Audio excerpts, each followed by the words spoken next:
Bueno, Jorge, ¿cómo estás? Nosotros somos estudiantes de la Universidad del Rosario. Estamos haciendo una tesis de maestría que está enfocada en el tema ambiental, específicamente en la cultura.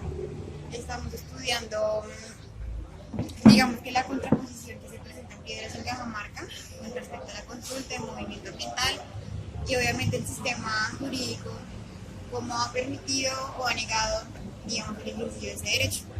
Es por eso que estamos haciendo entrevistas. Entonces, lo primero que quiero que nos cuentes es cuál ha sido tu papel, digamos, en el movimiento, qué recuerdas, cómo empezaste, tal vez cuál fue el detonante. Bueno, bueno, de lo que yo recuerdo cuando se empezó este movimiento ambiental, básicamente fue porque en Cajamarca se iba a plantear un proyecto, o se planteó un proyecto de exploración minera a gran escala, que es el proyecto minero La Colosa. El entonces presidente de la República, Álvaro Uribe Vélez, sale a decir a los medios de comunicación que se ha descubierto la segunda mina más grande de oro de América Latina y que está ubicada en el municipio de Cajamarca. Después digamos que de esa noticia oficial, porque la multinacional ya había venido haciendo presencia en el municipio con nombres fachadas. Entonces empezó como la sociedad quedada desarrollando actividades de recolección de datos estadísticos, básicamente. Desarrollaron algunas encuestas, levantaban información con comunidades para tener la percepción de las personas que habitábamos el territorio de Cajamarca. Ya con esos estudios, pues ellos iban a poder plantear su estrategia de cómo empezar a trabajar con esas comunidades para el favorecimiento de la Anglo-Gola Chanti cuando ya llega, digamos, oficialmente a Cajamarca. Abiertamente ya hablan de un proyecto minero que tiene una titulación, que hay unas licencias ambientales en curso para que pudieran desarrollar la exploración en dos veredas fundamentalmente. Una es la vereda la Paloma, ¿sí? La Luisa, los Alpes. Digamos que allí es donde se encuentra ubicado geográficamente hablando el proyecto minero, donde el Anglogol solicitó pues poder desarrollar las actividades de exploración. Ellos pedían 515 hectáreas en su momento, en el año 2009. ¿Sí? En su momento, Cortolima y otras autoridades, la Procuraduría Ambiental, la Alcaldía, bueno, Cortolima estuvo desde un principio en desacuerdo, como autoridad ambiental estuvo en desacuerdo.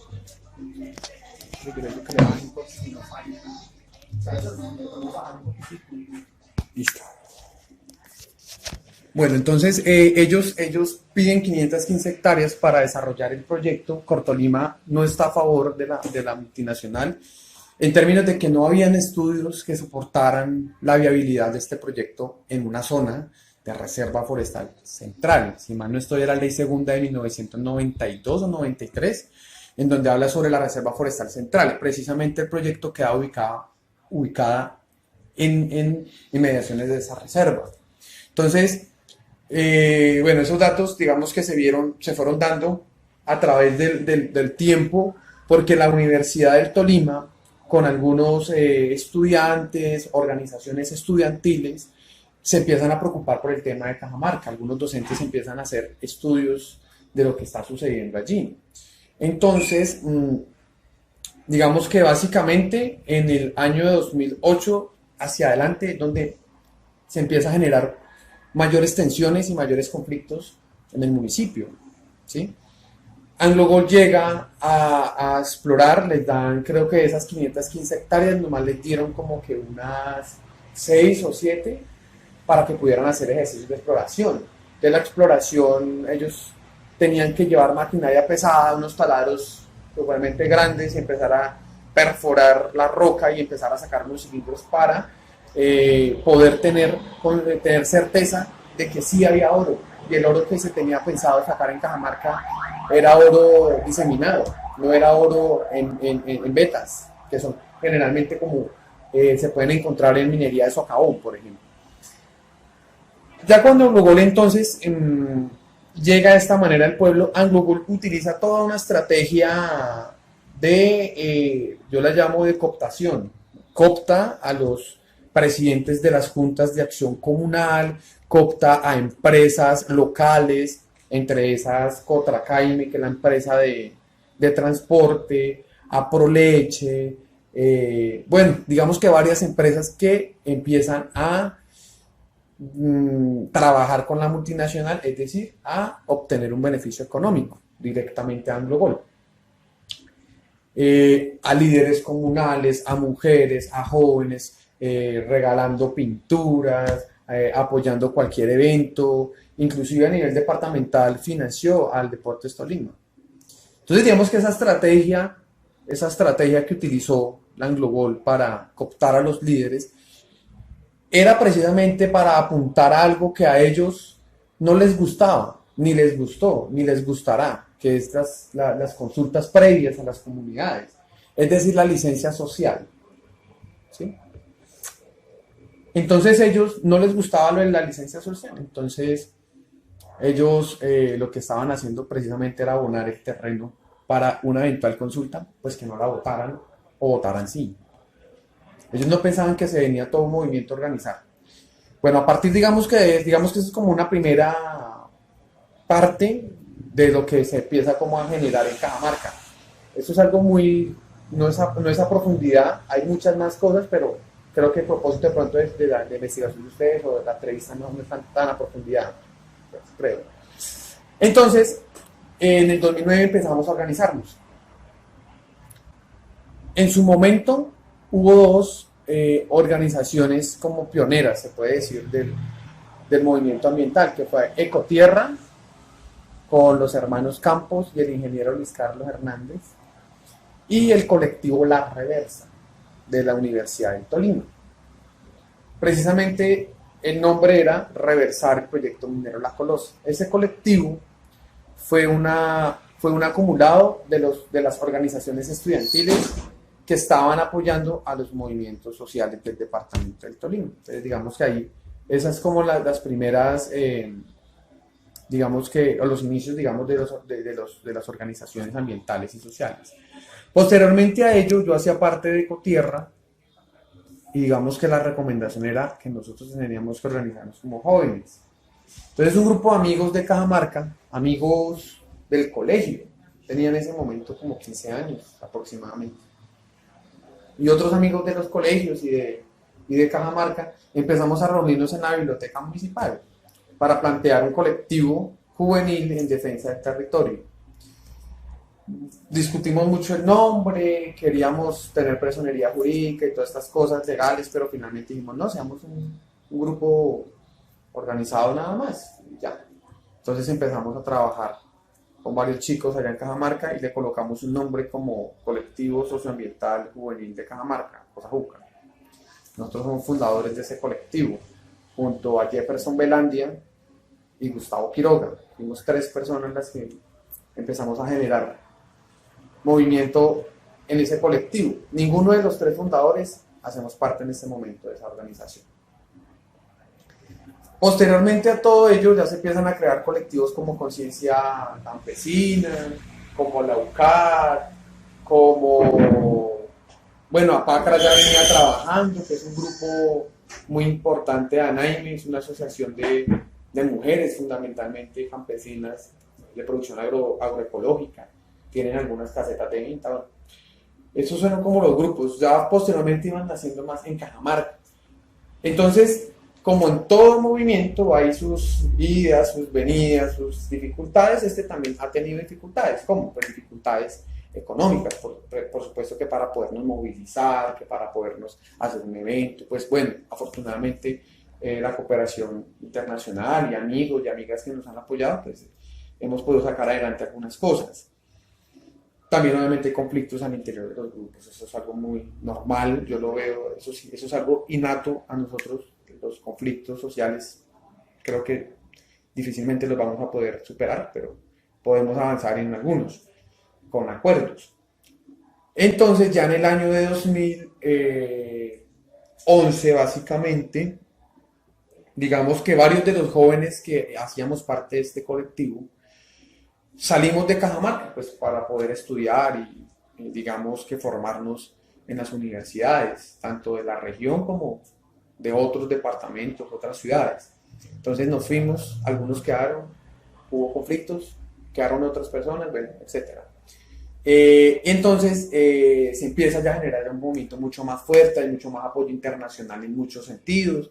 Entonces ya luego se conforma el Comité Ambiental en Defensa de la Vida, que es una plataforma que agrupa a diferentes sectores sociales, a diferentes sectores juveniles, políticos, religiosos, étnicos, eh, organizaciones de género. Bueno, creo que es una plataforma muy diversa y muy amplia y aquí confluimos varias organizaciones en este proceso. Mm, de allí para adelante empezamos fundamentalmente educándonos, ¿sí? Formándonos sobre los temas ambientales, sobre los temas de la gran minería, cuáles eran los impactos de esta gran minería, cómo podía repercutir en el territorio de Cajamarca y alrededor de eso hacíamos foros, seminarios, talleres, conversatorios, encuentros y por supuesto que todo esto tenía que desembocar también en la movilización social. Nosotros consideramos que la movilización social es el baluarte de cualquier movimiento social, en este caso ambiental. Entonces nos empezamos a movilizar, hacíamos marchas en Cajamarca y nace la marcha Carnaval en el 2011. La gran marcha Carnaval nace en el 2011, se hacen dos marchas en ese año y empezamos a movilizarnos, ¿sí? En mi caso, digamos que estuve jugando un poco con las redes sociales. En su momento Facebook era muy, o sigue siendo una de las redes principales. Yo creé un grupo que se llama Tolimenses que queremos la consulta popular en Cajamarca, Tolima. Yo creé ese grupo. Pero pues habían críticas, obviamente, que cuál consulta, que es no, que no sé qué, que sí. Y yo dije, pero eso es un mecanismo de participación que en algún momento lo vamos a utilizar. Hay que empezar desde ya a concientizar y sensibilizar a la comunidad de que es una consulta, para qué sirve una consulta, en dónde están estipuladas, bueno, etcétera. Bueno, yo creé ese grupo, por ahí debe estar todavía en Facebook. Y ya posteriormente, ya en el 2015 se empieza a hablar de consulta popular. Es decir, si ustedes dan cuenta un poco del relato que les acabo de narrar, es como una historia un poco breve, ¿sí? Porque pues si me tengo como que a ver muchas cosas y más, pero eso es algo general. Todo este proceso de, de, de años, de 6 7 años, pues también tiene un acumulado, ¿sí? Pero es un acumulado histórico. Y nosotros asumimos este momento político y este momento histórico. Los jóvenes, los campesinos de Cajamarca, la ciudadanía y los campesinos en general. Empezamos a hablar de consulta popular. Yo, en ese momento, como yo no hago parte de Cosajuca, yo estaba acá en Ibagué, estaba más bien concentrado en asuntos académicos, pero sí apoyé el tema de la consulta porque nosotros consideramos que listo, nos salimos algunos de ese colectivo, pero nosotros aprendimos algo, y es que hay que generar organización. Y conformamos otra organización de jóvenes que se llama Cajamarca Juventud y Territorio. Esa organización la coordina un amigo que se llama Jefferson Belandia. Yo los asesoro en algunas cosas y los apoyo, pero ellos finalmente él es quien coordina ese colectivo, ese grupo juvenil.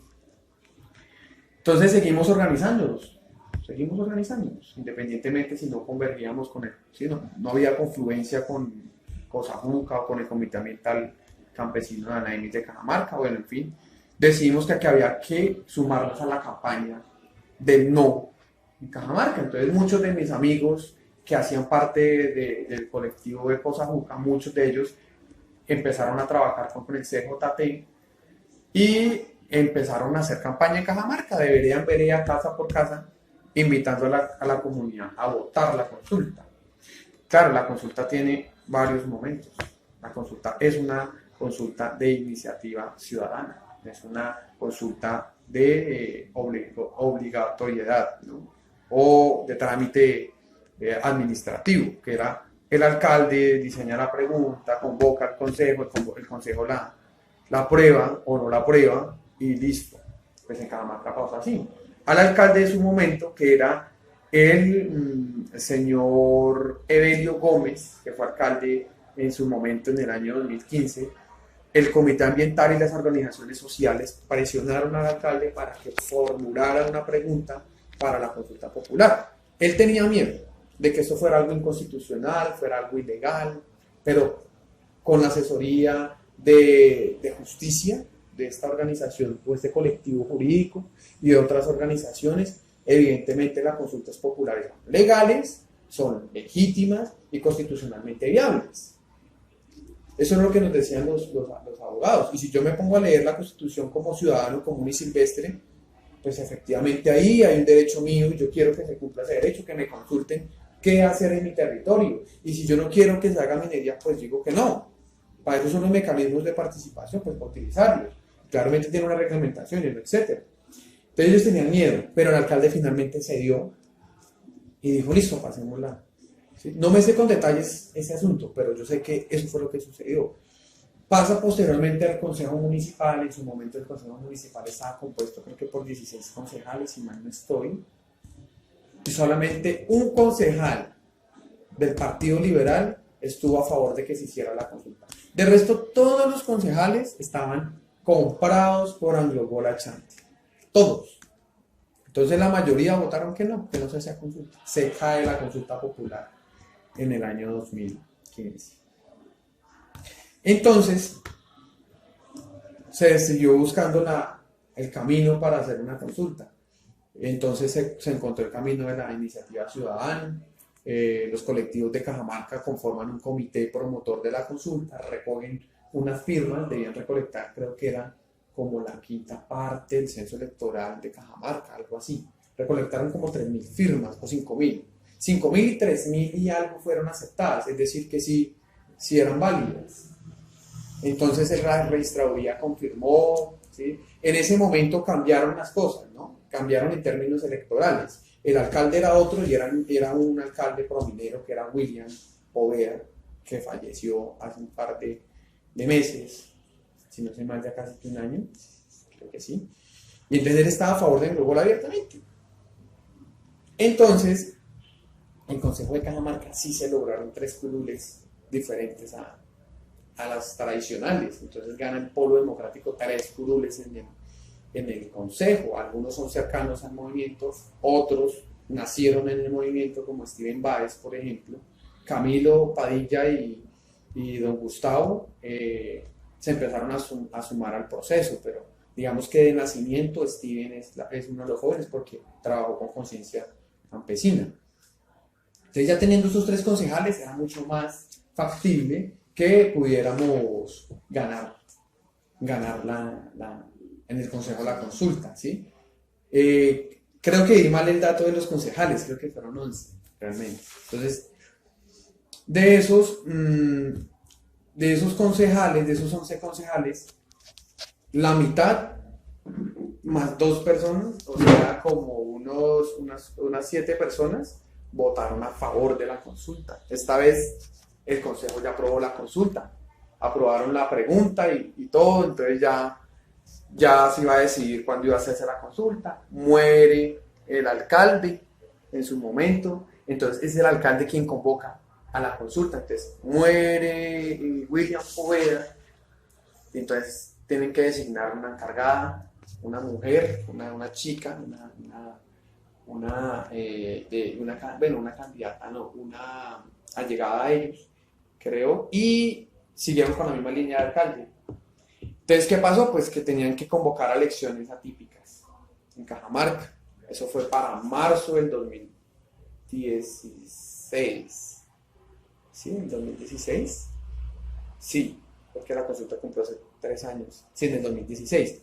Se convoca en marzo la elección, creo que si mal no estoy, fue como el 12 de marzo, no recuerdo muy bien. Acá creo que en la prensa están los datos. Pero convocan entonces a las elecciones de candidatos a la alcaldía. Entonces se presentan 2, uno prominero y otro que no estaba a favor de la mina, que era Julio Roberto. Entonces estuvo Pedro Marín y Julio Roberto, los dos candidatos a la alcaldía. A Julio Roberto le arrebataron la alcaldía. O sea, fueron tan sucios porque es que hay denuncias frente a la compra de votos en Cajamarca. Julio pierde por escasos 400 votos, ¿sí? Y fue en una última mesa en donde se cambió el destino. O sea, iba ganando Julio y de un momento a otro sumaron muchos votos. Eso nos parece muy raro. Hubo fraude.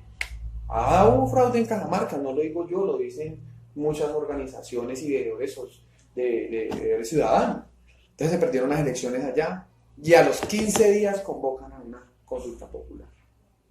Entonces ustedes se pueden de pronto imaginar cómo estaba la población que estaba con Julio, porque la población que estaba con Julio evidentemente estaba en contra de la mina. Entonces si perdía a Julio, pues digamos que en el imaginario colectivo se iba a pensar que íbamos a perder la consulta. Entonces mucha gente se desmotivó. Bueno.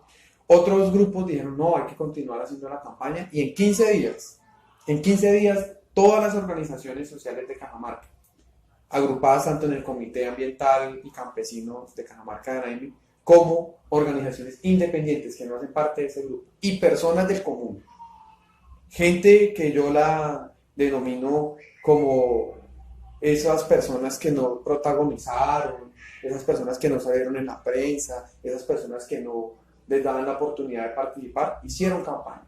Se fueron por todas las veredas de Cajamarca. Cajamarca tiene 47 veredas. Todas son muy dispersas. Y se fueron hasta allá, se autogestionaron que el combustible para la moto, que el combustible para el carro. Compañeros del Comité Ambiental se fueron a hacer campaña allá en Cajamarca para que la gente saliera. Desde luego que aquí era una tarea titánica, porque no estamos hablando de unas elecciones populares, comunes y silvestres, donde está el tamal, la lechona, la teja, el ponchito con el dinero. No, esto era una vaina voluntaria. Definitivamente. Entonces teníamos que superar el umbral, que eran como 5.500 votos.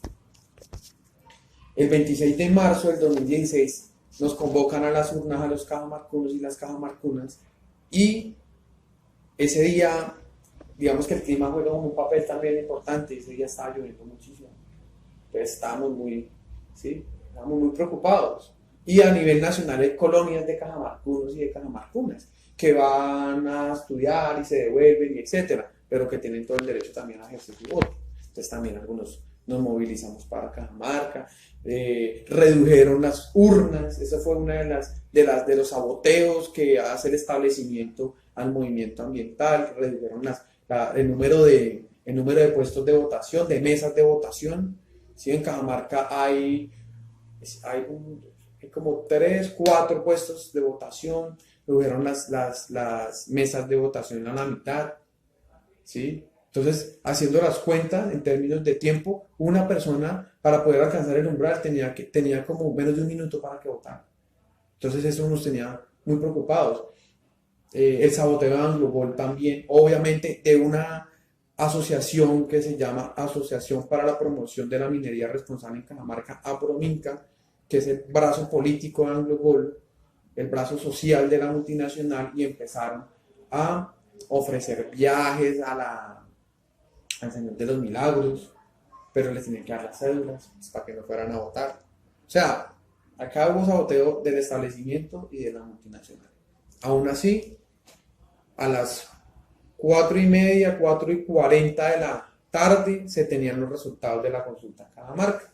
Entonces, los resultados fueron 6.165 votos por el no y 70 votos por el sí. Y obviamente que hubo abstención, pero acá no se necesitaba la mitad más uno del censo electoral, sino una cantidad que era la quinta parte del censo. Eso fue lo que se hizo. Se pasó el umbral, que eran más de 5.500 votos, es decir, los duplicamos. Bueno, no los duplicamos, pero sí como por más de 600 votos logramos superar el umbral y ganamos la consulta popular. Y para adelante hay muchas más otras cosas. Súper, qué chévere. Bueno, Jorge, cuéntanos, para ti, ¿qué es la soberanía? Bueno, para mí, ¿qué es la soberanía? Pues en términos, digamos, lo que etimológicos y constitucionales incluso, ¿no? Es en el artículo tercero, donde dice que la soberanía radica en el pueblo colombiano. Bueno, pues digamos que se supone que la soberanía es la autoridad que ejercen los pueblos, las comunidades en sus territorios. Es la autoridad, es precisamente esa autonomía que gozaría una comunidad o un pueblo a determinar, ¿cierto? A determinar sus dinámicas sociales, políticas, económicas y culturales. Entonces, yo pienso que la soberanía precisamente debe ser esa autonomía, esa autodeterminación de los pueblos y de las comunidades frente a esas dimensiones que acaba de nombrar. Que no se cumplen es otra cosa. Estamos en una democracia representativa, autoritaria, y me atrevería a decir que en este momento es muy fascista, ¿no? Por todo lo que tiene que ver con el control absoluto de las tres ramas del poder público, y eso lo está haciendo el uribismo, ¿no? Así es. Bueno, cuéntanos, ¿quién consideras que debe tomar las decisiones o el rumbo de la actividad minera? ¿Los municipios o el gobierno nacional? Bueno, yo considero que hay actividades que evidentemente van a transformar las dinámicas propias de un territorio, llámese municipio, ciudad, capitales, bueno, etc. Proyectos tanto mineros como proyectos económicos que tengan que ver con el cambio y el uso del suelo, creo que deben tener autonomía propia los municipios. Pero no solamente el área administrativa, ni la corporación del Consejo Municipal. Esto debe ser una decisión colectiva, por eso las consultas populares. Si va a haber problemas serios en el ambiente, van a modificar el uso del suelo, van a modificar el paisaje, van a acabar o van a configurar el territorio, yo creo que deben hacerse consultas o acuerdos, o convocar a las comunidades en mesas de trabajo por sectores o etcétera, pero que la comunidad, uno, esté bien informada. Porque es que si nosotros tomamos decisiones y no estamos bien informados, pues también pecamos. Entonces pueda que uno convoque a la ciudadanía o a las comunidades y estén a favor de proyectos como estos, de tipo minero, pero porque nunca se informaron, porque nunca vieron la otra cara de la moneda. Y yo creo que la información tiene que ser un derecho. La información se tiene que democratizar. La información no puede estar centralizada en Bogotá. La información no puede controlarse como toda la vida republicana se ha hecho en este país. Siempre es Bogotá. Bogotá decide, Bogotá toma decisiones. Lo que para eso tenemos representantes a la Cámara. O sea, si esos representantes lo que están haciendo es vender los pueblos, vender nuestros territorios. Entonces, con base a ese contexto tan lamentable, por ejemplo, antier votaron en el Congreso de la República para poder desarrollar fracking. Una promesa de campaña de Duque y era que no iba a permitir el fracking en los territorios. Y el Congreso de la República, cooptado por el uribismo, pues votaron a favor. Y me imagino que dentro de ellos están nuestros representantes a la Cámara que están escalentando pues en el Congreso y demandando un sueldo de nosotros. En ese caso, las comunidades y los que viven en los territorios debemos decidir, ya sea por una consulta, un acuerdo, un consenso, un cabildo abierto, no sé, algún mecanismo que pueda recoger todo el sentir popular. Súper. Desde tu punto de vista, ¿tú crees que la consulta popular es una herramienta efectiva para ejercer la soberanía? Bueno, vuelvo y como retomando como la discusión, y es que si no se informan las comunidades, si no se tiene la información de todos los puntos de vista, científicos, académicos, inclusive políticos, que las decisiones no son decisiones, porque sí, las decisiones todas son políticas, en este caso son muy políticas. Se debe informar a la comunidad, se debe tener claridad de las cosas, porque si no, no son efectivas las consultas. No podemos consultar a toda hora tampoco. Eso también sería un mal ejercicio, una mala utilización de un mecanismo. Pero sí creo que en este caso fue efectiva. En el caso de Piedras fue efectiva. En el caso de Cajamarca fue efectiva. En el caso de Fusa es efectiva. Y hay otras que, por su mala formulación de las preguntas o por como les estaba diciendo, la falta de esa información de la gente, van y votan cosas que no. ¿Sí? Entonces, y dependiendo también, pueden ser o no efectivas. Bueno, aunque el movimiento social ejerció una presión bien importante durante esos años, salió a las calles, le contó a la gente las ventajas, las desventajas del proyecto minero, incluso la consulta. ¿Tú crees que esta presión fue efectiva o crees que hoy en día, hoy panorama 2019, hay mejores herramientas? Mire, la historia de todas las sociedades, pero no voy a citar a Marx, pero prácticamente sí, la lucha de clases.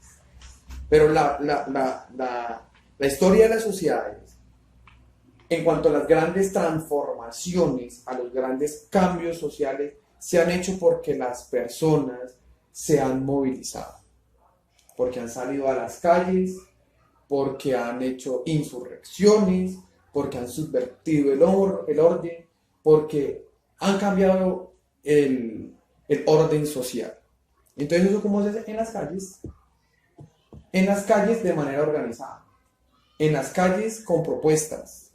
En las calles con un criterio político soportado en argumentos sólidos. Nosotros no estamos peleando acá porque sí hay que se fuera la multinacional. No, acá ganamos esto fue con argumentos científicos, argumentos académicos, argumentos políticos, argumentos de peso. Acá fuimos muy bien asesorados para eso. Y seguimos diciendo, la única manera en que se cambien las cosas es en la movilización social, en donde todos los sectores sociales que no estamos de acuerdo con las políticas, en este caso extractivistas, y tenemos propuestas alternativas a este desarrollo que nos plantea el neoliberalismo, pues las posicionamos en la calle y las posicionamos también haciendo incidencia política en las instituciones del Estado. Creo que eso es clave. Si nosotros no nos movilizamos, difícilmente vamos a alcanzar nuestros objetivos como movimiento social y ambiental. Muestra de ello es los indígenas, ¿no? La permanencia en el territorio, la resistencia, la lucha, ha sido en la carretera, ha sido en la calle. Entonces, es en la movilización en donde nos encontramos todos y todas para lograr victorias contundentes.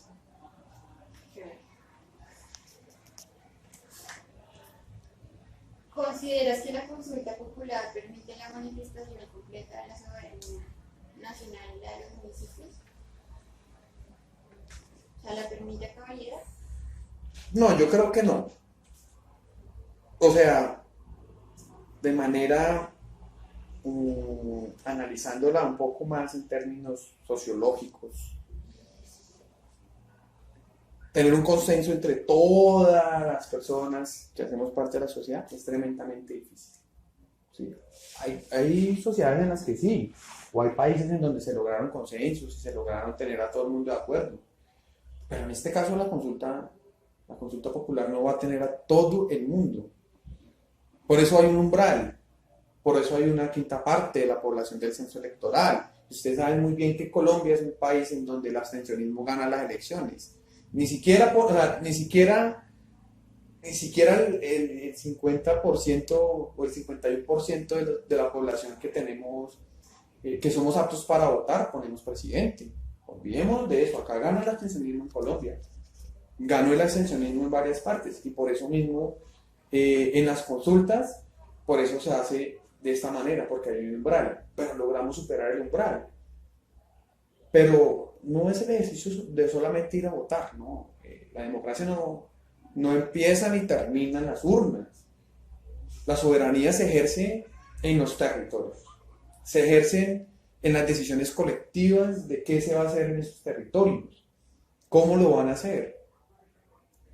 Se hacen en asambleas, se hacen en las organizaciones, pero en la urna no solamente.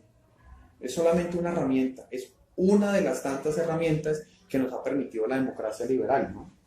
Entonces, yo creo que ahí no podemos hablar de un absolutismo de las consultas. Está bien, es una herramienta, pero no la podemos utilizar y desgastarla. También esa herramienta se puede desgastar. Pues para todo va a haber consulta para aquí, consulta. Después eso va a haber problemas. Pero en esos casos ha funcionado.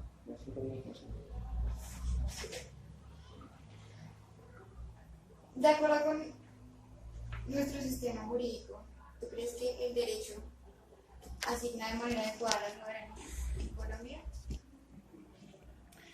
Bueno, como todas las ciencias burguesas, como la del derecho, ¿cierto? Inclusive casi que todas las ciencias humanas vienen de ese lado de la historia, pero que a través de su historia se transformaron, ¿no? También hay ya un avance en las ciencias jurídicas y en las ciencias sociales en general. Ya hay unas ciencias más liberales, mucho más democráticas, etc. Si partimos, digamos, de ese hecho histórico y cómo nacieron, ¿cierto? Esas ciencias, pongámoslo entonces en el contexto colombiano. ¿Quiénes manejan hoy los tres poderes que tenemos en Colombia? Uno, el presidente de la República en el Ejecutivo y todo su gabinete ministerial, pues es el uribismo en pasta. Es Uribe el que controla el Ejecutivo. Duque es simplemente, como dice por ahí la gente, es un títere. Es un personaje que fue candidato y de la noche a la mañana se hizo presidente. Hoy podemos ver que la rama del poder legislativo, pues podemos ver cómo dilatan una discusión tan importante como son las objeciones a la Jurisdicción Especial para la Paz y cualquier otro proyecto de paz, cómo el uribismo quiere seguir retrocediendo y seguir posicionando su negocio más importante que la guerra. Entonces el legislativo también está afectado. La oposición son unos pocos. Hoy hay una persecución directa a la oposición. Hoy quieren estigmatizarla, quieren inhabilitarla, quieren matarla políticamente y matarla físicamente. Hoy están asesinando líderes y liderazas sociales en los territorios. Entonces, en el legislativo también estamos perdiendo. Y tenemos un fiscal de bolsillo del presidente de la República y del Congreso y de las multinacionales mineras y de las multinacionales como Odebrecht. O sea que no hay garantías jurídicas. Inclusive la Corte Constitucional, algunos magistrados están en contra de las consultas populares. Hace como unos 3 meses o 4 meses se viene discutiendo si esas consultas son o no son vinculantes. Es decir, si tienen un efecto jurídico. Es decir, si la palabra de nosotros vale o no vale. ¿Y cómo es que no va a valer si nosotros somos los constituyentes primarios? Es algo totalmente ilógico de un marco constitucional, de un sistema jurídico, un sistema político como el de Colombia. O sea, aquí realmente pareciera que estuviéramos en una dictadura disfrazada de democracia. De nada vale nuestra palabra. De nada vale que participemos, porque los que van a tomar las decisiones son ellos. Entonces no valen. Hoy no tenemos garantías. Muy pocas garantías tenemos desde el establecimiento, desde las clases dominantes. Claro, hay abogados y abogadas que nos están colaborando muchísimo para que nosotros podamos posicionar nuestra oposición a este tipo de proyectos. Rodrigo Negret, por ejemplo, ha sido uno de los más importantes asesores del Comité Ambiental, los compañeros de justicia, ¿sí? Y por ejemplo el CAJAR también está muy pendiente. O sea, digamos que todos los colectivos de agua sí se están dando la pela y qué bonito que también existan personas de esa área del conocimiento apoyando. No puede ser que toda la corte. Yo ya leí la entrevista a Negret y, bueno, la posición es tajante y realmente contundente en esos términos sinceros.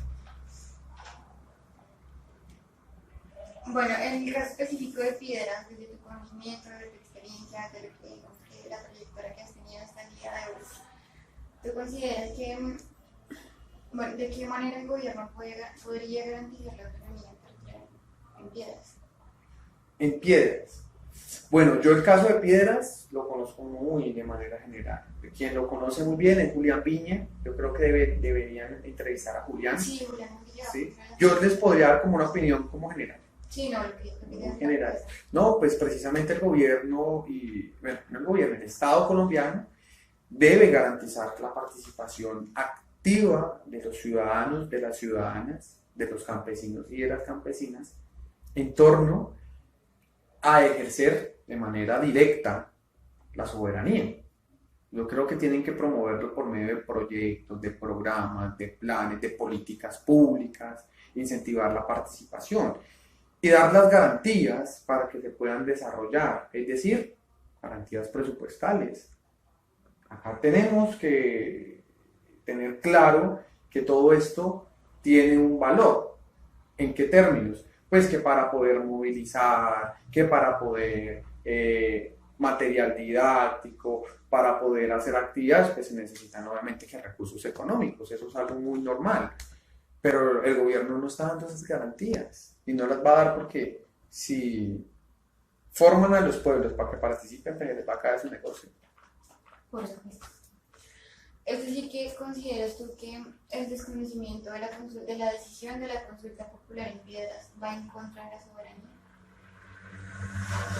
¿Me la podrías repetir de nuevo? ¿Consideras tú que el desconocimiento del resultado de la consulta popular en Piedras, que tú sabes que ellos también votaron en contra de la minería, el gobierno sale y la desconoce y dice no es vinculante, no me interesa? ¿Tú crees que esa posición del gobierno va en contra de la soberanía? Totalmente en contra del ejercicio de la libre autodeterminación de los pueblos, del ejercicio soberano en su territorio.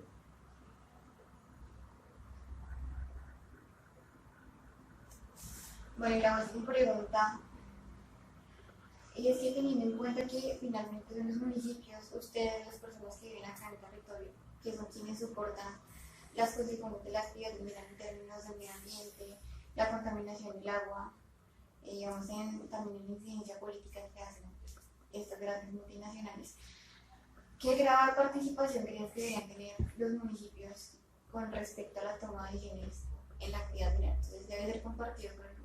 Por ejemplo, 50-50 con el gobierno, o los municipios deberían tener un 100% o no sé, un 40-60%. ¿Cómo lo ves? Bueno, pues así como recordando un poquito de pronto algo teórico sobre FALS, sobre el ordenamiento territorial, por ejemplo, sobre cómo se conforma hoy nuestro país, ¿no? Tenemos un estado supuestamente descentralizado, con unas instituciones, una presencia institucional en los territorios, es decir, una presencia del Estado.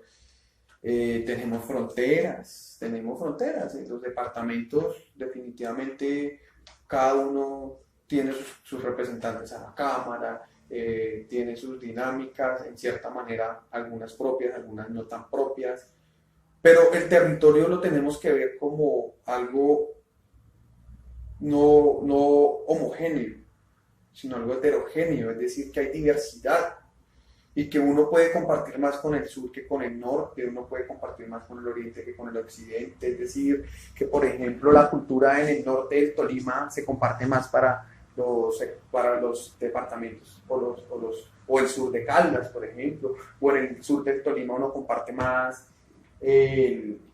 la cultura del Huila, del norte del Huila, y por eso nos llamamos Tolima Grande, y bueno, etcétera.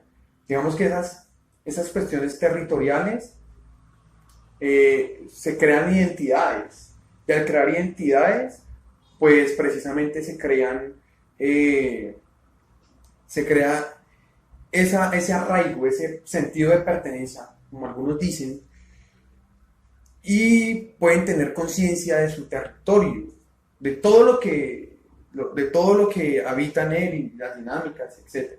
Si se tiene, digamos, más o menos claro eso, es posible que los territorios puedan tener un grado mucho más alto de conciencia y puedan decidir en su totalidad qué hacer en su territorio, es decir, ejercer soberanía con un enfoque territorial, que sean las propias comunidades que decidan por sus territorios. Claro, Hay cosas que también competen al gobierno nacional por cuestiones de nuestro sistema político, pero no puede ser posible que el gobierno o el Estado colombiano pase por encima de las comunidades. Eso no puede ser así. Y además de decirnos que el subsuelo y que eso pertenece al Estado, y bueno, pero para llegar al subsuelo pues tienen que quitar donde se cultiva, donde se produce, donde hay vegetación, donde hay zonas de reserva. Entonces yo creo que si se tiene una, una formación, se tiene conciencia del territorio, de las dinámicas, o sea, que las personas realmente se empoderen de su territorio, pueden tomar decisiones, ¿sí? Y deberían tomarlas. Es más, hasta que se equivoquen. ¿Qué carajos? Para eso es la vida también, para equivocarnos, pero es preferible que nos equivoquemos nosotros y no que se equivoquen las 2000 veces que se ha equivocado este Estado y estos gobiernos que han profundizado este modelo económico tan perverso que es el neoliberalismo. Bueno, esas fueron todas las preguntas. Muchísimas gracias. Mucho gusto. No sé si de pronto otros compañeros nos pueden ayudar. Pues no sé.